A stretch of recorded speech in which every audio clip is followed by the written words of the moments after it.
Welcome, everybody. I think we'll get started if that's okay. Hopefully everyone's on. Please, just a reminder, if you could please mute your phones when you come in. They're supposed to be muted by the system, but if it didn't click through, please mute your phone so we don't get the background noise. Welcome. I'm Dan Gage, president of the Transport Project. The Transport Project, for those of you who don't know us, we serve as a national voice for advancing the growth and deployment of practical, clean, gaseous fuels for transportation. And unlike other sort of single-purpose trade groups, we are a unique coalition of roughly 200 fleets. We serve vehicle and engine manufacturers, dealers, servicers, suppliers, fuel producers, and fuel marketers and providers all across the spectrum. All of our members are dedicated to decarbonizing North America's transportation sector, and we really represent the entire gaseous motor fuel value chain. You can find out more about us and our industry at transportproject.org. So I'm joined today in this webinar by our chair, Marty Tufte. Marty is the corporate fleet director for WM. Also with us is Jim Arthurs. Jim is president of J.D. Arthurs and Associates and also a past Transport Project chair. And finally, by Jeff Clarke, with Jeff Clarke. Jeff is the Transport Project's vice president of regulatory and government affairs, as well as our general counsel. This webinar today sort of grew from a really popular panel that we had just a couple months ago at the end of June at our annual meeting in Nashville. Please know that the webinar is going to be recorded. And as these presentations are made, I really invite you to pose some questions and comments in our chat feature. I'll work to aggregate them. At the conclusion of Jim's presentation, I'm going to bring in Marty and Jeff for a conversation. And then my goal is then to eventually open that floor up, bring your questions in, but open that floor up possibly to some questions from the floor first. So reminder, when you're not speaking, please just keep that phone muted. With that, I'm going to turn the podium over to Jim Arthurs to run through just a handful of slide decks. Oh, Jim, I should have mentioned this. Sorry, hold on. We also want to make a pitch for our fly-in. We have a fly-in here in DC, September 10th and 11th. You can see up on your screen the QR code for registrations. We still have some seats open. But if this information that you're receiving motivates you, if this information that you're receiving is a message that you've been sharing, come to Washington, help us share it with our policymakers and regulators there as well in September. And with that, Jim, I turn it over to you. Great, thanks, Dan. And I hope I'm not on mute. Can you hear me? You're good. Yep, okay, good, thanks. All right, so just a quick disclaimer on the presentation. This is a survey that, or a study that we did leading up to our national conference in June, to look at the realities of transitioning to clean transportation, particularly in the heavy duty space. So whenever you try to do something like this, there's always a lot of sources of data. There's lots of opinions and estimates and so on. So there's all that in here. We tried to do the best job of creating something that's real, but just wanted to put the disclaimer out there that different studies might lead to slightly different conclusions. But I think big picture, we've got it right. Click down. So what's happening right now is we're seeing both, California and EPA mandating rapid expansion of zero emission vehicles, and particularly, heavy duty trucks. And so if we're going to do that, what do we need to have in place? Well, you need all of the supply chain for the minerals to support vehicle electrification. We need to expand the electric grid and the charging capacity, or expand the hydrogen fueling capacity. And we need trucks that actually do the work that's required. So if we look at those things, we'll start with minerals. There's a lot of concerns. Dan, click. So if we look at critical minerals, one more click, Dan. Sorry, I'm sorry, Jim. No worries. So obviously the mineral you need the most of is copper, because it's used throughout the whole system. And there's been a really good report that's come out from the International Energy Forum looking at how much copper needs to be mined to support vehicle electrification. Now, this is globally. So one of the things that's happening anyways is there's just, with the expansion of all other needs from electronics to air conditioners, just business as usual, we need to mine 115% more copper in the next 30 years than has been mined in all prior human history. So there's already a big demand. And if we want to replace all fossil fuel with renewable energy, it's a huge growth, 194 new copper mines needed to produce an additional 91 megatons by 2050. So basically 6 large mines each year. And it takes 20 years to get a copper mine ready. So, you know, we would need to have 120 mines already in the stages of permitting and all that kind of stuff. It's unlikely we're going to get there. Same thing happens on every other mineral, whether it's lithium, where we need almost 9 times growth, nickel, doubling it, cobalt, doubling it. There's just massive growth required in this case only by 2040. To get a mine going by 2040, you're working on it now, and so we don't see that happening.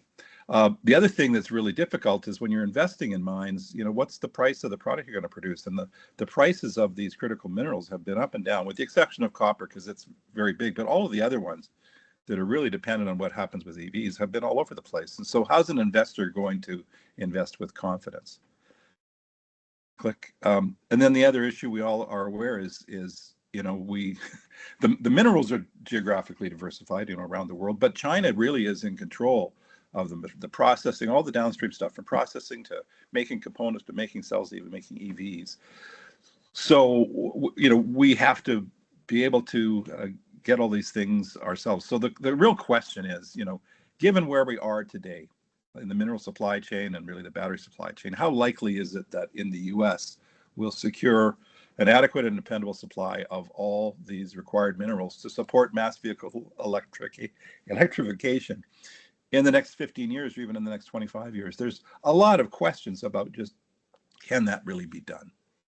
So if we look at the current state of zero emission vehicle trucks, I think you step back and say, look, there is a lot of progress being made in electrifying light duty. There's a whole bunch of vehicles around. They're getting less expensive. People are liking them. We're at, what, 10% or so of the vehicles being purchased are electric. There's some bumps in the road now and then, but generally, you know, you can see that future happening. But when you look at heavy duty trucks, they're a whole different thing. You know, they're only 1% of the fleet, but they consume 20 times the fuel. They're purely commercial use. So the priorities are economics and reliability. That's what a fleet needs when they're running these trucks to make, you know, to run their business. And they're very hard to electrify. You know, you've got significant battery cost and weight, which impacts the performance, as we'll talk in the next slide. You know, limited range, long time to charge, huge amount of power required. If you're going to be charging 20, 30, 50 trucks at a location overnight, you need a massive amount of electricity to that site. One of the best studies to come out, because heavy duty electric trucks are being used now, and Ryder System, who's, you know, they manage 260,000 commercial vehicles, so they know what they're doing. They did a head-to-head cost study comparing the overall cost. So this is you know, energy, maintenance, vehicle, labor, other stuff is things like insurance and so on. So when they were down in the light duty, so a delivery vans, the electric van was, with all things considered, only 5% more expensive than internal combustion. So that makes a lot of sense. You can see that electrification happening. Medium duty, it's 20% more on a cost per mile basis. And that's probably going to improve. So you can sort of see that working out over time. But when you get into heavy duty, the problem became productivity, that because of the payload penalty, the time to charge, they're requiring, you know, basically double 2 trucks. So they need 1.9 trucks and 2.1 drivers to do the work of 1 diesel. And so that results in the cost being more than double to do that same amount of work. And that's where, you know, what the industry is learning right now, as all these EV truck pilots are happening, is they're just not as productive. Click. If we look at fuel cell trucks, I mean, they are really, really in their infancy. You know, this is the number of fuel cell trucks that have been sold according to TRC. So, you know, 40, 50 trucks, only 125, you know, in the last 4 years. So we're nowhere on fuel cell trucks. There's really no information about what they really cost, how they're really performing, and so on. We know that the trucks are in the $600,000 to $800,000 range. So, and then you've got the other problem, which is the fuel. You know, if you want to be competitive with diesel, you need to get a kilogram of hydrogen in that $4 to $5 range. Right now, it's, you know, much higher than that, and the infrastructure is very sparse. So, it does seem unlikely we're going to see fuel cell make any significant share capture in the next, few years. So this is the question, given where we are today with battery electric and fuel cell, how likely is it these vehicles will improve to the point where they make sense, operational and economic sense for a truck fleet, so that the truck fleet can start to pick its direction on, what it's going to do. And we really don't have a lot of time to do that, because if the mandates are saying we need to be up into the 30% range of, carbon emissions in the early 2030s, and you need 4 or 5 years to get your infrastructure in place and all that, fleets need to be making decisions in the next couple of years about which way they're going to go. And we don't think that they're going to have the information to do that. We talked about the obstacles and risks. So mineral supply chains is one, but there's quite a few more. Dan, if you could just do another little click. Look at all of these issues that, everybody talks about and there's no real solution to. Again, are we going to solve all these problems in the time frame that we need to? We don't have a lot of experience with vehicles. We had just the other day, the first time we've sort of seen a Class 8 truck catch fire, and it was, it's quite an event. Now, will we get better at dealing with truck fires? Sure, but we're really, really in early days. Click.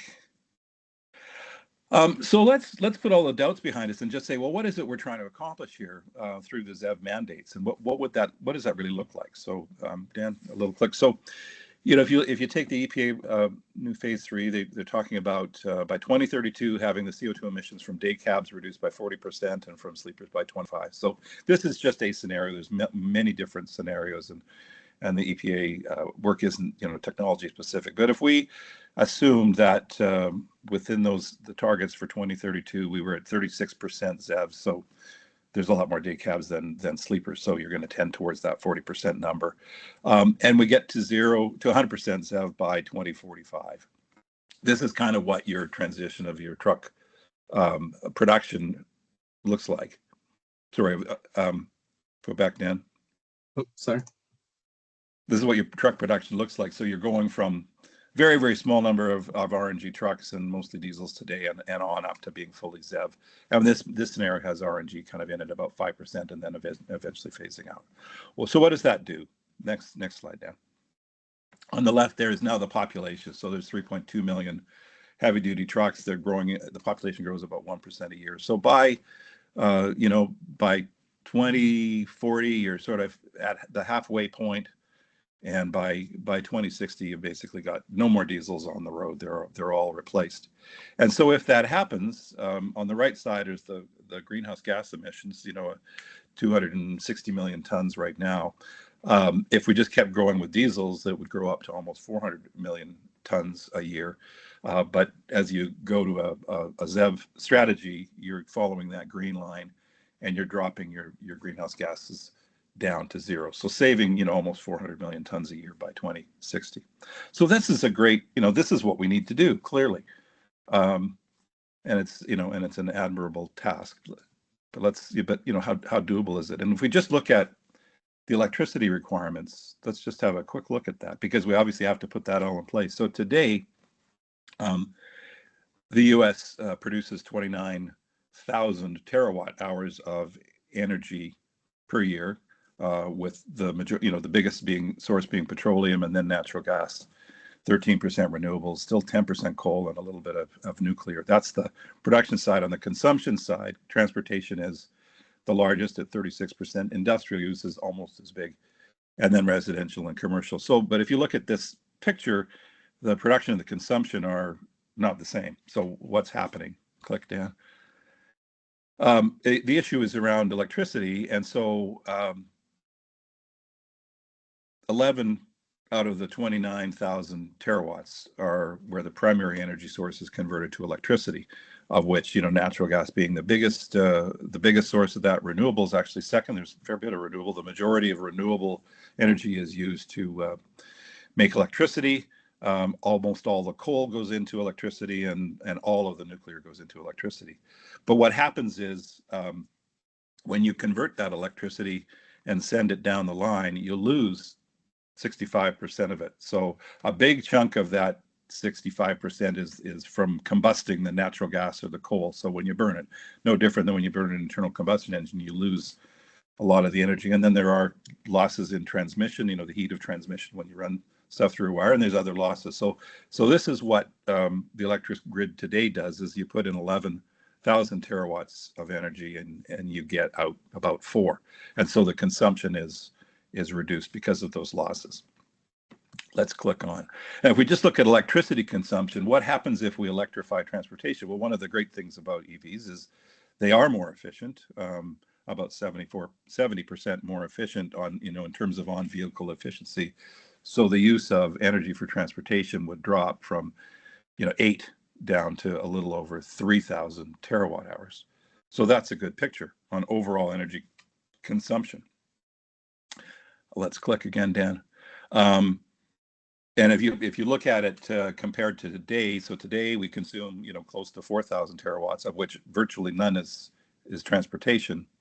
And then we add all of the transportation to do electric, you end up with the electricity consumption going from 4 to about 7.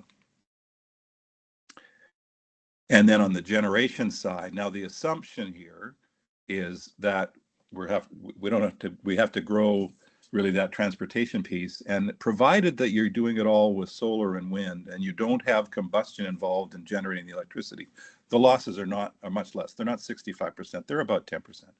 So this is factoring that in, and so you're essentially having to grow your electricity generation by about 3.5 terawatt hours. But it has to all be done with renewables, or you don't get that benefit. So this is what the picture looks like in 2050, with our electricity generation going pretty much all renewable for transportation. We haven't changed the scenarios for non-transportation uses of things like natural gas. So there's still a bunch of natural gas used in electricity. We just focused on transport. So that's what the picture looks like. And so you end up with, we need 3,168 terawatt hours to power transportation. Click. Okay, so how does that break out between heavy duty and light duty? And one thing we need to do when I talked about generation is we also have to include the losses. So the 3,168 net is 3,485 if you factor in the sort of 10% transmission losses. So that's our total. Today, heavy duty trucks use about 17% of the fuel. So about 17% of the energy is used by heavy duty trucks. And so of that 30, 40, 85, it would be about 610 terawatt hours that we need to power heavy duty trucks. But there was that question we talked about, which is, can you do this on a one-to-one basis? So Dan, let's just do another click. What's going to happen on electric truck productivity? What we're clearly seeing is, it's about 2-to-1 substitution now, because batteries just aren't that great. What we're seeing clearly on the left side graph is, the price reduction, the cost reduction in battery cells is really starting to flatten out. We're not seeing the big advances that we were seeing 10 years ago. It's starting to flatten out. And if you look at energy density, right now battery energy density is about 220 watt hours per kilogram. If you look at the next technology, the solid state, that has quite a bit of promise, it gets it up to about 500. Diesel is 25 times more dense. And solid state battery, there's lots of questions about how expensive it's going to be, how scalable it's going to be. So we could just find ourselves in a situation where, you just can't ever get to the same efficiency on a vehicle as you have with diesel. And so we will have, we'll need more trucks to do the same work as we do with diesel today. And if we just model that in, click down. So if it's 610 is what we need, and we got to assume a 1.5 to 1 ratio, that moves that 610 up to 915. And we still haven't seen what the real effect is. I think if you looked at most of the Class 8 trucks that are running around, they tend to be in places like Georgia that are reasonably temperate and reasonably flat. We haven't seen the battery trucks really performing in super cold weather or hill climbs, all the stuff that really saps those batteries. So we think it's reasonable to assume we need about 1.5 to 1 for all these reasons. And so that takes the electricity for trucking up to 915 terawatt hours and the total to 3790. And I'll say in the appendix, there's a lot more detail on all these calculations if you want to look into it. So 3790 terawatts. What do we need to generate that and transmit that? So 750, if we assumed a half and half between wind and solar, about 755 square miles of solar panels, 250,000 wind turbines, and a little, 50 to 100 gigawatt hours of battery storage, because obviously the sun shines in the day and you want to charge your trucks at night. So you need all that battery storage. And then in terms of transmitting it, and we're assuming that obviously the grid's not full right now. Some of this additional energy could go through the existing grid, but if you assume that you need to build about 2/3 of that, you need 35,000 miles of high voltage lines, 1.2 million miles of local distribution lines, a couple 100 million home chargers, and 5.5 million DC fast chargers, assuming you've got a mix of home and public charging for light duty, and that all of the heavy duty trucks are going to need to use a fast charger. And what does that cost? And again, you can get all sorts of opinions on what the costs are. We tried to take a sort of a middle of the road approach. So 755 square miles of solar panels at about $30 a square foot, 632 billion, and kind of working our way down. I will say things like the local electricity distribution lines at 290,000 a mile. That's for overhead. If you want to go underground, it's a lot more. So this is, I believe, reasonably conservative. So $4.9 trillion is just the cost of the generation and the electricity infrastructure. Plus, you need 6,300 square miles of land for all those wind farms and solar farms and so on that we didn't include in these costs. And heavy duty share of that at about 24% works out to around $211,000 per truck to create the infrastructure, plus the 1,500 square miles of land. So think of every truck on the road, every big truck, you're going to have 7,500 square feet of wind or solar out there somewhere to generate the electricity. It's quite a lot. And so what's the impact of doing that? Say, okay, let's go spend that money. Well, for heavy duty trucks, it's about 4% of total greenhouse gas emissions, according to the EPA. So you're going to spend, 1.2 trillion to reduce that 4% is $300 billion per percentage that you reduce. Now, all other transportation is a lot less because, as we said, we don't have that need to have 1.5 trucks per, to replace one diesel. So it's a lot less. So heavy duty trucks is really, really expensive to decarbonize. And when you look at all of the other things that we could be doing to reduce this total, amount of heavy duty, total amount of emissions, that's 6.3 million tons a year. Are there other places where the money could be more effective? That's really an open question that we're not qualified to answer, but it's certainly a question. So there's a lot of money involved. What's really the challenges facing our truck fleets today? And it's really this, that if you look at what they're using today that works and is reasonably thought through, obviously diesel, biodiesel, but also LNG and CNG and so on, that's what works today. And none of that is really allowed in the future. And then what isn't working yet today, battery electric, fuel cell electric, or even hydrogen internal combustion engines, none of those are available and working today. But they're all that's allowed to be used tomorrow. So if you're a truck fleet, you look at this and say, what do I do? I don't want to make the wrong bet. And so basically they're frozen. The truck fleets we talk to just say, I'm just going to sit on the sidelines. I can continue to run my diesels until the world sorts out what is the future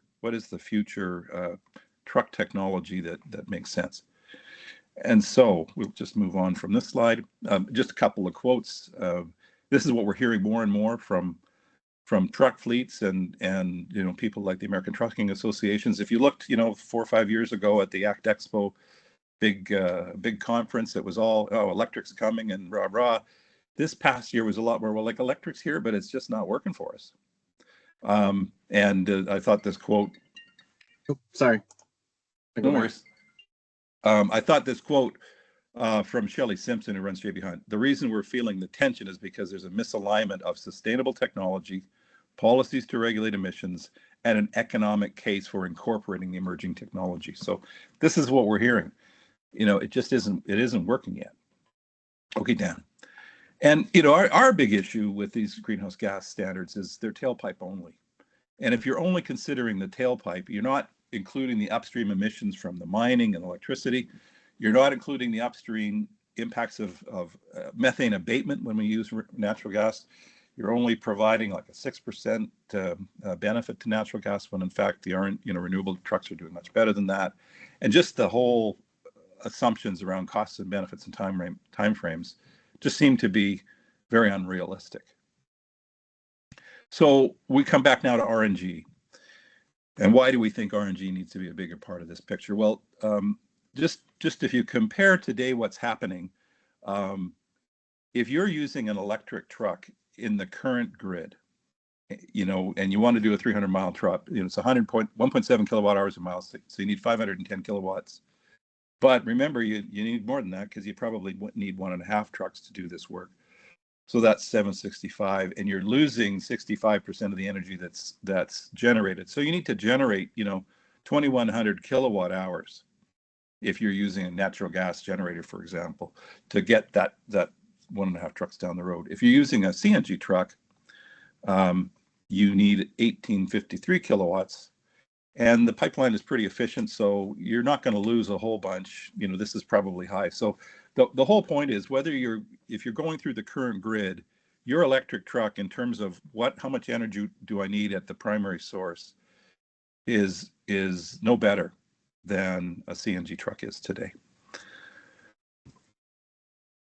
And so when we talk about emission standards that only consider the tailpipe emissions, you know, this is the chart from, you know, a couple slides back that shows here's what the trajectory on with diesel, and here's what happened if we go zero. Well, first of all, if the vehicles aren't cost effective for the fleets, they're going to keep the old diesels running. They're not going to convert. They're not going to buy new trucks. So we stay on that red line.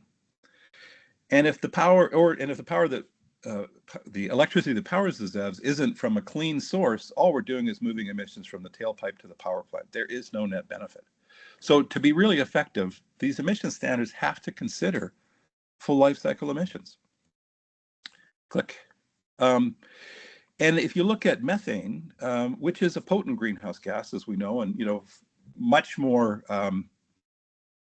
potent than CO2 as a greenhouse gas. If you just look at a few of the sources that are readily available to capture, you know, wastewater, manure, landfills, the greenhouse gases emissions from those sources are much higher than what heavy duty trucks are.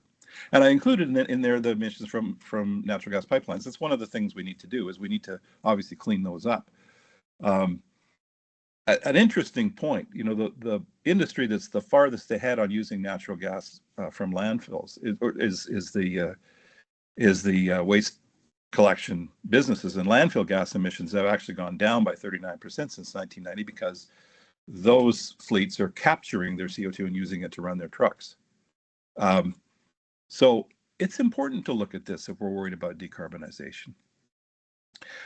Let's look at the real math of renewable natural gas. So if you understand carbon intensity scores, diesel is a carbon intensity of 100.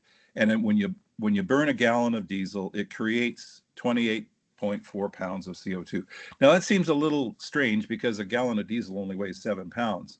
But what happens is when you burn it, you know, it's a hydrocarbon, and so all of the carbons are attaching themselves to 2 oxygens and making quite a heavy molecule. So you end up with a lot more CO2 emissions than the weight of the diesel going in. This 28.4 pounds is what you create. With RNG, and this is using the latest California, you know, LCFS score, it's minus 126. So because you've got a mix of things like dairy gas in it, it's really reducing a lot of methane. The score is minus 126. So that means that, you know, burning a gallon of RNG is reducing 35.8 pounds of CO2 that would have otherwise been emitted into the atmosphere from manure or landfills or whatever. So it's all together, you're saving, you know, 64 pounds. So if you think about a truck running 100,000 miles a year, if they're using diesel, they're generating 162 tons of CO2 from one truck. If you use RNG, you're saving 204 tons per truck. So 366 tons of CO2 is the difference between running a diesel and running an RNG. And an interesting point with one more click is if you look at battery trucks, the best they can get to is zero. They aren't negative carbon like RNG is. So, you know, this 366 metric tons per truck is way better than battery electric. And our point is this can't be ignored. If we're serious about decarbonizing, why would you ignore this? Click. So we propose an alternate path, which just says, look, continue to grow battery electric and fuel cell electric as they come along, and they likely will, and they start to make economic sense. I mean, they come in, but in the meantime, embrace RNG. It's available today. It's cost effective today. We've got a new Cummins engine coming along that's going to be an excellent engine, and lots of excitement about that. And you're getting negative carbon. So, and all we need to do that really is look at the methane emissions that are tracked by their in system and give credit for that methane emission as part of the CO2 calculations in these ZEV mandates. And if we do that, here's what happens. This just assumes that we get to about 40% natural gas, 40% RNG. And we also continue to grow diesel so that by 2060, we're at 60% electrics and 40% natural gas. And we're getting rid of a lot of methane. This is the green path is the new path for decarbonization. You actually go negative when you've got a significant amount of RNG trucks in the mix. And if you go to the next one and we compare it, so the blue line is sort of that original estimate that says, hey, we decarbonize and get to zero by 2060. With this plan where you do both electric, but you bring in RNG sooner, you decarbonize, you get to zero by 2041, and you actually go negative after that. And so the amount of greenhouse gases that you're saving, you're saving more than double between now and 2040. You're saving more than double. You're getting the greenhouse gas out of the atmosphere much faster. Even by 2060, you're saving 50% more if you just allow RNG to happen. We get to be carbon neutral by 2041. So that's 17 years compared to 36 years with the EPA scenario. I mean, this is significant. And right now the regulations aren't really looking at the world this way, but this is what actually happens when you use RNG. So our message is, look, the current zero emission mandates are going to hinder rather than promote the decarbonization of trucking. By only considering tailpipe emissions, the results are going to be misleading. They're ignoring the emissions impacts from mining and from the electric vehicle population.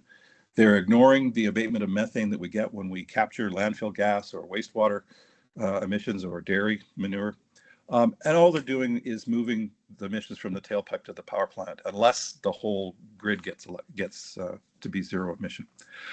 The trucks are not economic today at all. And there's no sort of path you can see in the short term, in the next five years or so, to make them economic, or even 10 years maybe. Well, what's going to happen? Well, if you can't run, if the trucks aren't competitive, if they don't make economic or operational sense, all that's going to happen is the fleets will sit on the sidelines. They're going to keep running their diesels indefinitely, and we're going to delay progress on decarbonization. That's what will happen. And if we look at instead at RNG, the trucks are competitive today. We've got some very major fleets that are running them and doing very well. They reduce more carbon per truck than battery or fuel cell electric. It can cut the time to decarbonize heavy-duty trucking in half. And so our message is we need to embrace RNG, not sideline it. Last slide, I think, Dan. So our call to action is this. We think the realities of achieving true net zero are not likely what is envisioned and prescribed by the rulemaking authorities. They're just ignoring these really big factors. And we're not likely to get the desired result of decarbonization. We're likely to get just an extension of the use of old diesels. So embracing RNG as a carbon reducing technology, in addition to, we're not saying instead of, in addition to electric technologies, gives us a lower risk, lower cost, faster path to reducing greenhouse gas emissions from heavy duty trucks.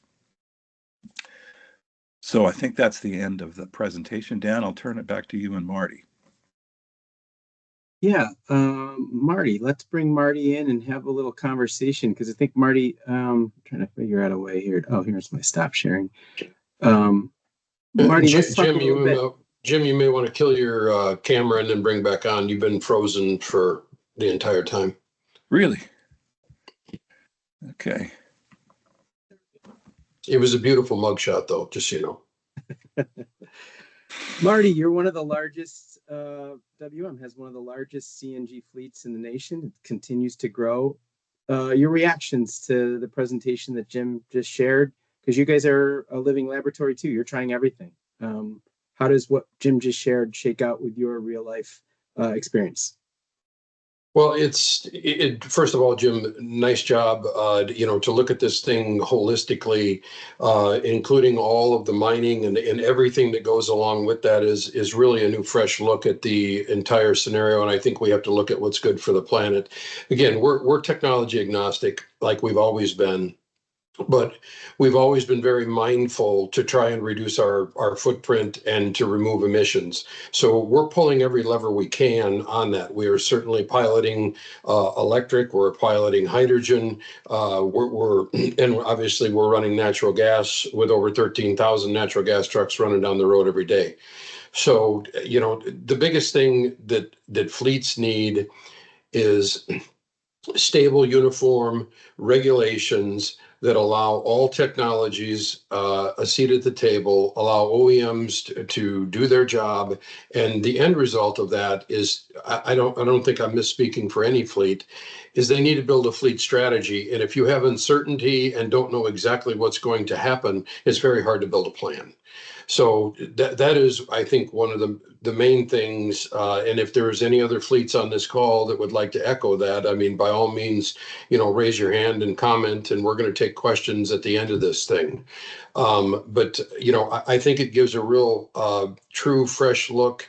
We've as the chair of TTP, we've looked at this presentation. We've vetted the sources through multiple people, making sure that it is true, factual.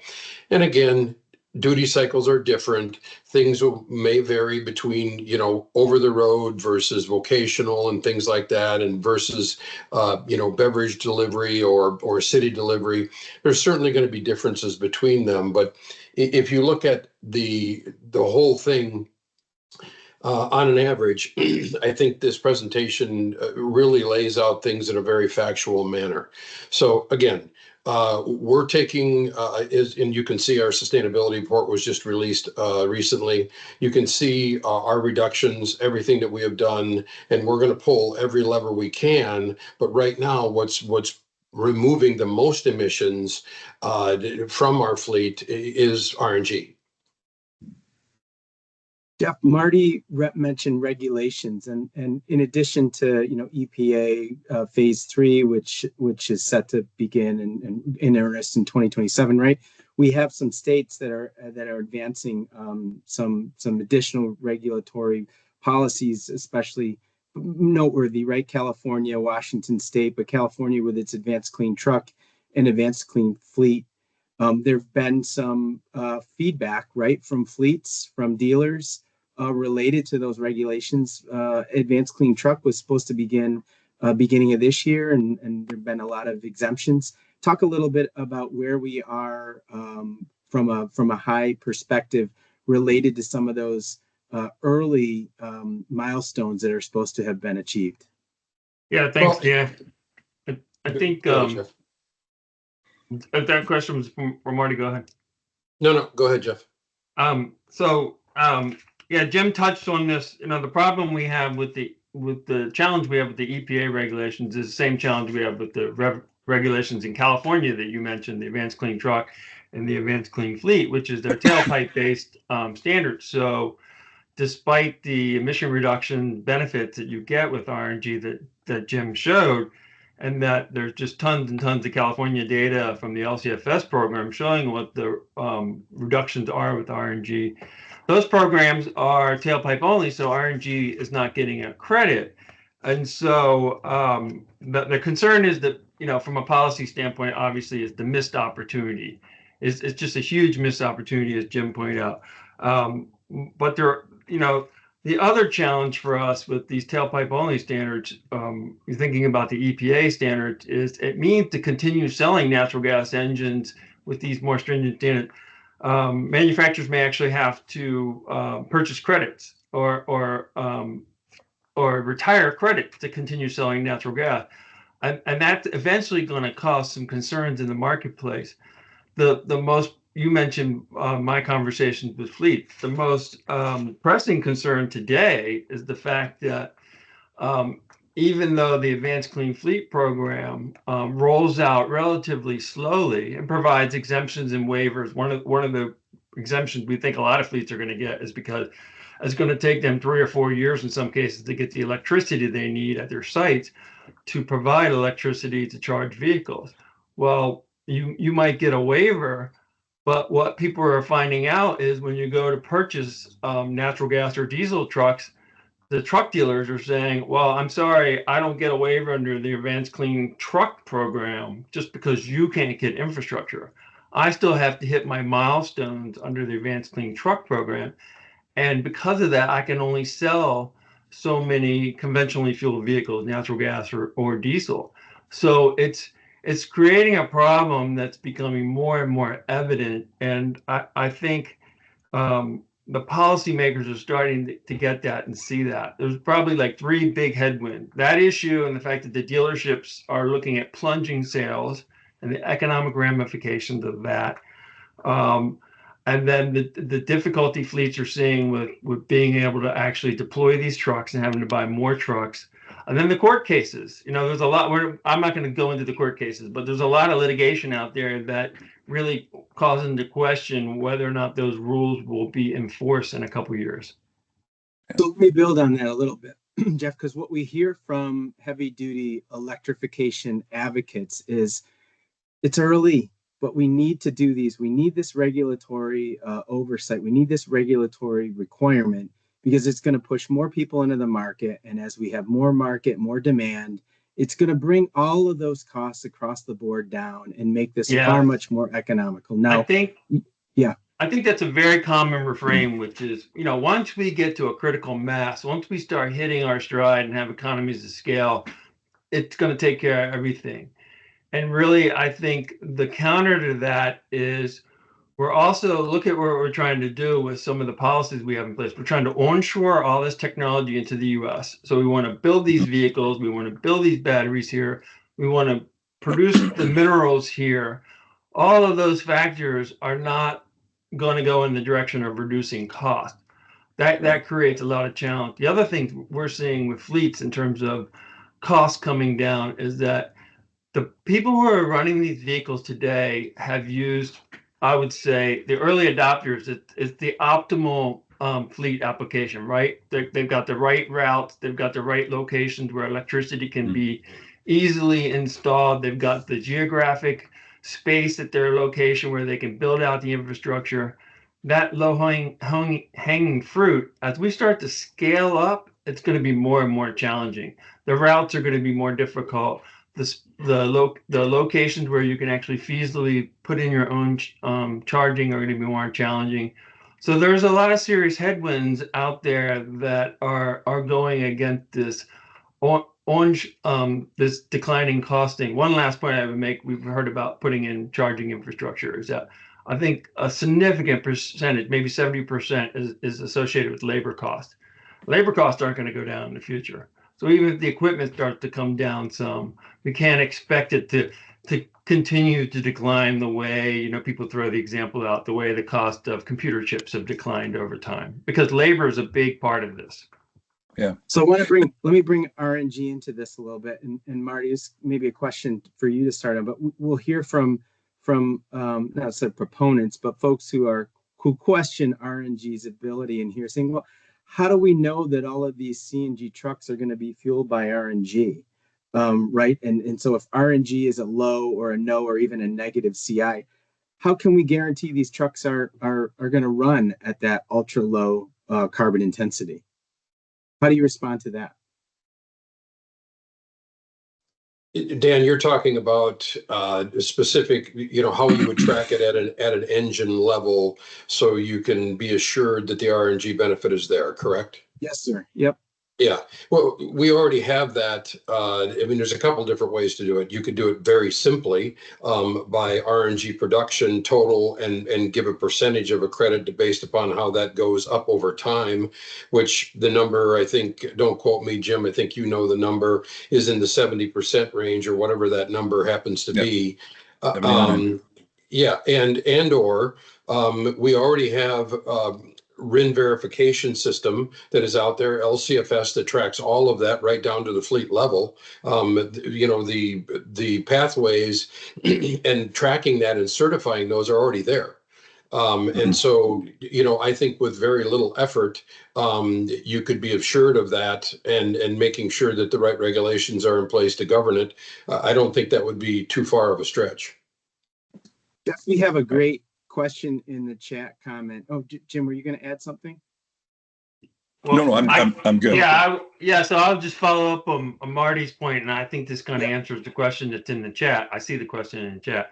Oh, so yeah, please answer that. Yeah. What we proposed to EPA, and this is something that's been proposed elsewhere, is a carbon correction factor, and that would look at the average carbon intensity of all RNG. So that would not just cherry pick, you know, the best dairy gas example. It would look at what the average is. We have really good data in California on carbon intensity of fuels. We have really good data on the sourcing of RNG that's earning RINs under the RFS program. So you can come up with a conservative estimate of what is the average carbon intensity of natural gas. So it's not going to be 800, but in California, for example, it's around 100. The number we usually use most often is the bio-CNG number, which I think was minus 126. Now that's 50. Keep in mind, that's about 50% of the RNG that's being used in the country is being used in California. The rest is being used outside of California. So, you know.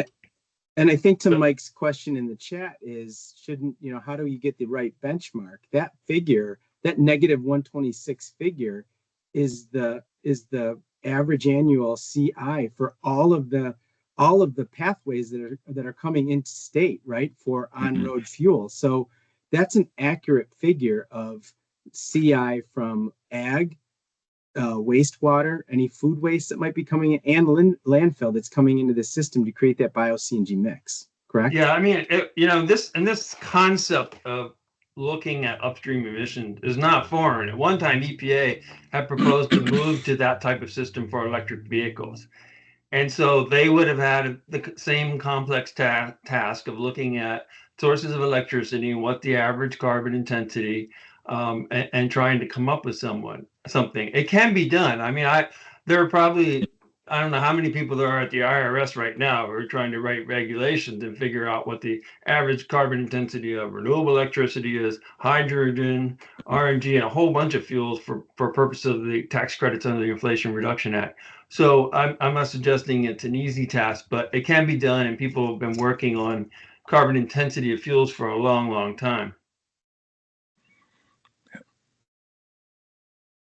Jim, you worked for years for Dan, did we fully cover Mike's question there? We're good? I think so. I hope so. Yeah. Okay. Just wanted to make sure, and I just want to echo what Jeff said around the disparity, and we're running into this, the difference between ACT and ACF. That difference between those two and that void creates a national or natural rift between the OEMs and fleets, because some fleets don't have to purchase at the level that they're required to sell at currently.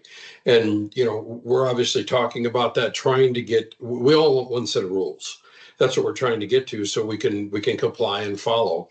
And when we have these disparities, that creates a lot of issues.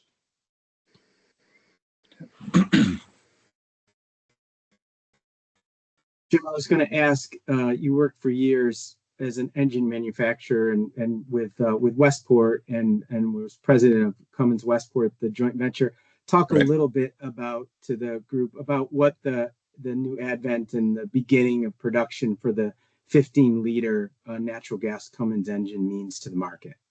Yeah, it's a significant step. You know, we launched the 12-liter engine a little over 10 years ago now, and it was done in a joint venture that between Westport and Cummins, and you know, was a good first generation engine. But you know, Cummins, and by the way, you have to look at Cummins as a company that is agnostic as well. Yes, they're the kind of incumbent leader in diesel, but they're the leader in natural gas for heavy duty trucks and buses. They're into electrolyzers, they're into battery packs, they're into everything, and so they have a pretty good view, as good a view of any as to what technologies are going to win, because they're betting a lot of money on it.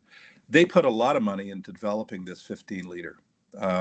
You know, so it is now fully robust, getting, you know, great results in all the testing. It hits the sweet spot, you know, the 500 horsepower, 1750 pound-feet of torque that is what truck fleets really want. The 12-liter was always thought to be a little underpowered, and so we're really seeing people say, hey, this is going to be a great engine. And you know, Cummins has said publicly, you know, that they expect that their engine will take something in the range of 18% market share over the next, you know, 5 or 6 years. They're that confident in it. And you know, having worked with that group, I mean, they're pretty sharp people. They know what they're talking about. And so if they're putting that much into this engine, getting it launched, it's going to be successful. Yeah, I'll remind folks, if you have a question for our panel, please throw it into the chat. Marty, building on that with Jim, I mean, you go to a lot of conferences, you're forced to go to a lot of meetings and present, talk to a lot of your peers. You all have tested that 15-liter for some of your applications. What's the feedback? What are fleets like yours in the refuse space? What are fleets in some of the over the road? What does their outlook look like for that 15-liter product?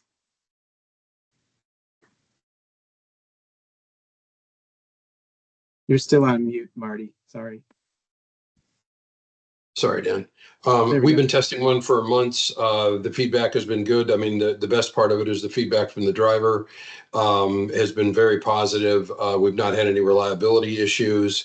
We're going to continue to run that particular engine. The other fleets that I've talked to, similar comments. I've not heard anything negative at all. And this, I believe, really hits the sweet spot for, you know, over the road, the torque and horsepower range that Jim was just talking about. I think that's a real game changer for that industry. In the vocational industry, we don't need as much, quite as much torque for a lot of our fleet, but we do still need it in some of it, and you know, we'll continue down that path. So. And then there's a question in the chat. We want to make sure that we address, Dan. Yeah, I see that question. I had asked for a little bit more detail. So the question is about criteria pollutants, and so so we focused on talking about RNG, about the greenhouse gas benefits.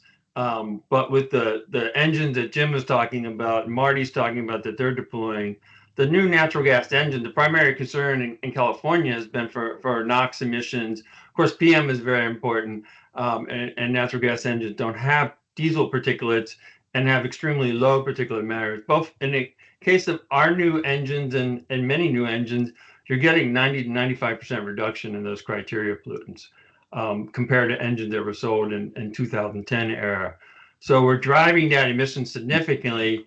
Again, it comes back to a question about whether or not, if electrics were a slam dunk and could deliver on both greenhouse gas and criteria pollutant emissions, I don't think anybody would want to stand in the way of that. But what Jim has shown in this presentation, there are some massive difficulties in making that work. And so we have this opportunity with these other technologies to move a lot more quickly and reduce emissions now. And so that's the missed opportunity. I think some people will say 95% isn't enough, but it's a huge reduction. I think there's a what's the statistic somebody threw out there? Like one transit bus today produces the same emissions as, I don't know how many emissions it was in the 70s or 80s. In 1988, it's like 800 buses or something. Yeah, don't quote me on that, but I know it's like a massive difference. I can tell you the numbers because I did the study. So if you look at LA County Metro, which is all natural gas trucks, Their entire fleet now of 2,200 trucks is putting out the same amount of NOx as two buses were doing in 1988. So it's been a 1,000-fold reduction in NOx emissions per vehicle over the last 40 years. Got a quick two last questions here in the chat. One, do we see, or do you all see RNG adoption happening for centrally fueled local haul, heavy duty, medium duty fleets where maybe long range isn't required versus class 8 or that long haul, regional long haul? So what's sort of that sweet spot that we see for fleets? And then there's a great question as well on the cost of RNG. I think that's a misnomer. A lot of people think that fleets will pay a huge premium in order to contract for RNG. Marty, you want to take that one first? The cost of the fuel over conventional natural gas? Yeah, that's not the case. That's handled upstream, I guess is the term I would do, speak to on that. You're basically whatever you're going to get it for at dispensing in a retail application. You can source that very easily through multiple retailers, and or if you decide to do it yourself internally and build your own station, you can do exactly the same. But they're absolutely on par with each other and should not be an issue there at all. I'm not sure I understand the next question. Dan, probably need a little more clarification on that. I think the question was sort of this: what's the sweet spot for a CNG truck application fleet wise? Is it the long range over the road, or is it more return to base? Right, Jim, maybe that's something you can take. The 12-liter was certainly more day cab, return to base service, but we're seeing potentially some new opportunities with the 15-liter application wise, correct? Yeah, we are. And the other thing that's useful is the progress on the fuel tanks for CNG trucks, where you can now get 178 gallons of diesel gallon equivalents of fuel on the trucks, which, in early days, they weren't nearly that big, and they were more expensive than they are today. So you've now unlocked a significant amount of range. You can have a class, a truck with a 15-liter truck, you could have a 2,000-mile range on it with CNG. So it's probably more the tank technologies, I think, that have enabled longer range missions than necessarily the engine. I think commenting on century fuel operations, that's what everybody's been chasing for 25 years now in the alternative fuel business. If you've got a centrally fueled fleet where they come back and park their trucks overnight and you can fill them that way, that tends to be optimal. The challenge, though, we're seeing is that, and I tried to touch on this earlier, but I didn't get into the specifics of some fleets don't own they don't own the land where their fleet is on. They're leasing that land. So that creates challenges for building out fueling infrastructure that's going to be fixed on the property. And some locations aren't large enough. So, you're going to have that challenge. But yeah, that's optimal if you've got a location where you can centrally fuel. I would also say point to point is very attractive, where you might have a delivery route where you're going from, Las Vegas to LA or something like that. So you got fueling on both ends, and you can fast fill with CNG. The advantage with natural gas, LNG, and CNG is you can fast fill, so your driver can fill that truck and get back on the road just as quickly as they could with diesel. So they're not going to see any downtime. So it works optimally. And then on RNG and the availability, the Department of Energy's Alternative Fuel Data Center has a great website, and you can see all the public fueling stations. I mean, you can pull up there and fuel there that are selling RNG. So many of the truck friendly natural gas fueling stations are selling RNG. Marty, there's a question here, and I'm not sure how much you want to you can share, but I can answer that one, Dan. Let's talk a little bit about your look. Well, let's take the one before that, get that one out of the way as well. Okay. Any commentary be given on the role of RNG with hydrogen related to fuel cell electric vehicles? So the role of RNG in production of clean hydrogen. Jim? Well, yeah, I'll take a crack at that. I think when you look at the whole end-to-end cost, if you're going to take RNG and now you want to use steam methane reforming with carbon capture to convert it into hydrogen and then put it into a truck to run a fuel cell, that is going to be much more costly than just taking that RNG and putting it in a truck and run it and burning the RNG. It's like significantly more expensive, and that's the challenge. We can't get into hydrogen too much today, but the challenge on hydrogen is the processes to make hydrogen, especially if they're clean. They're not just dumping a bunch of CO2 in the atmosphere, are very expensive. So that's why hydrogen costs $20-$30 a kilogram. Yeah. I think as an organization, we want to say hydrogen is a solution that's going to work because the government's not going to give up on it. The government is throwing a lot of resources at it, and it's going to have its place someday. The challenges that we see for the immediate future is the same challenge our industry faced with LNG, which is you got to truck it to the station. And so getting getting hydrogen, creating this fuel and then getting it to the station is going to require trucking, which is going to require using energy and labor and cost. And the beauty of CNG is we can put it in a pipeline, we can get it to that station relatively cheaply and efficiently. So it's just one of the barriers that hydrogen is going to have to deal with. But there's a lot of people working on that, so we want to say we're supportive of it. Yeah. Well, and hopefully someday somebody will invent a way to make hydrogen, via electrolysis or something that's just a lot more efficient than what we have now. We really need that breakthrough on how to produce hydrogen. And how to transport. You're gonna need an on-site technological breakthrough because the physics of hauling it is a really tough sled. So and so I'll take a couple more of these, Dan. Just on the question by Russ earlier is every natural gas truck we bought back in the day, we had to flatbed. Now we buy trucks from all major manufacturers, and the vast majority of those are driven to delivery to our sites. So the infrastructure is there for the Class 8 long hauls, much better than it has to be or has been, still continuing to grow, every single day. I think we'll grow even more now with the advent of the 15 liter. And then as far as Drew's question, we're in the, don't quote me to the exact percentage, but I think it's in the 47% range that we're running on landfill gas is where we're at right now. We do very little public CNG station fueling because we have chosen to we design, build, and own all of our own stations, which right now we're at 210 natural gas stations and climbing. And we have a stated goal. None of this is a secret. It's all out there publicly. We've stated it that by late 25, early 26, 100% of our trucks, the fuel that we burn in the fleet will be produced by a WM landfill. So that is a stated goal, and we are on track to do that.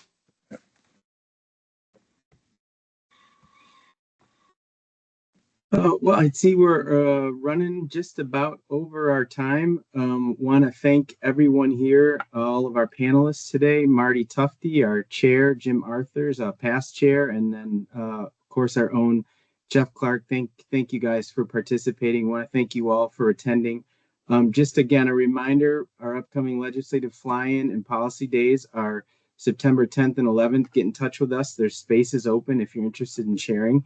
And also, I know there was mentioned this at the onset, but if you got on late, a copy of today's slide deck will be made available to registrants. We'll be doing that shortly through email. But if you have any other information requests or need some follow-up, reach out to us through the Transport Project at transportproject.org. And with that, I thank you all and appreciate your time. Appreciate your interest, and we look forward to working with those of you who are interested in moving forward in this great technology. Have a terrific rest of your day. Yeah, thanks everyone. Thanks everybody. Thank you.